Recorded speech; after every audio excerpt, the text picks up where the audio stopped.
1928년 별건곤 잡지에서 진행한 조선인 중국 유학생과의 인터뷰를 통해 당시 어떤 점들이 가장 힘들었는지 인터뷰한 내용은 이랬다. 그때는 나이도 어리고 또 본국에서 중학교를 마치고 나서 사회에 대한 경험도 없이 즉시 북경으로 갔습니다. 5년간 지내는 중에 어린 마음에 가장 그리워하던 것을 말하자면 생활하는 데 있어 밀접하게 관련 있는 의식주에 대한 것이었습니다.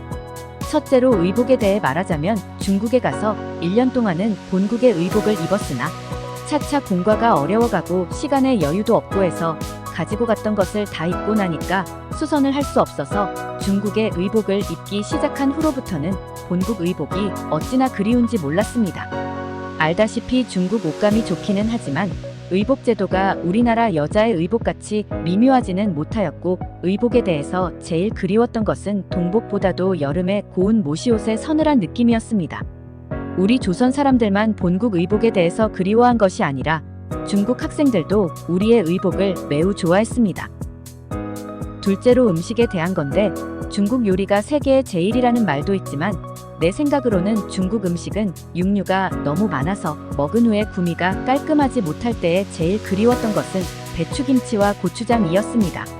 그래서 늘 김치를 그리워하다가 어느 동포의 집에 초대를 받으면 식탁에 앉은 다음에는 염치를 불구하고 김치를 막 먹었고 혹 김치를 얻어서 기숙사에 가서 먹으면 중국 여자들도 맛을 보고 좋다고는 하면서도 매워서 못 먹겠다고 합니다.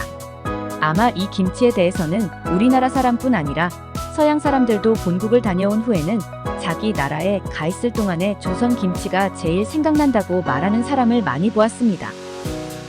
셋째로는 주택에 대해 말하자면 중국은 보통으로 가옥이 음침하고 찬데 시내에는 캉이라고 하는 우리나라 평상 같은 데에서 잤고 시외에서는 열이라고 우리나라 온돌 비슷한 것이 있으나 흔하지 않아 북풍 한설이 몹시 부딪힐 때든지 몸이 불편할 때에는 그 찬 자리에서 체온으로 자리를 녹이고 있으면 참 간절히도 우리네 온돌방이 생각났습니다.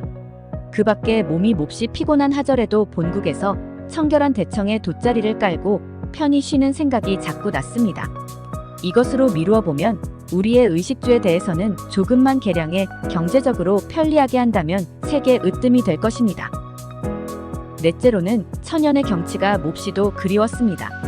나는 본래 북산 아래 성장해 어려서부터 자연을 매우 사랑했는데 북경을 가보니 우리 서울보다 광활하고 산천이 없어서 항상 흙비 모양으로 먼지와 바람이 심한 까닭에 밖에 나가기가 매우 곤란하였습니다. 그럴 때마다 서울을 두르는 북한산과 목멱산이며 인왕산과 약산이 왜 그리 그립던지요. 삼청동 골짜기에서 흐르는 옷같이 맑은 물이 퍽 생각났습니다.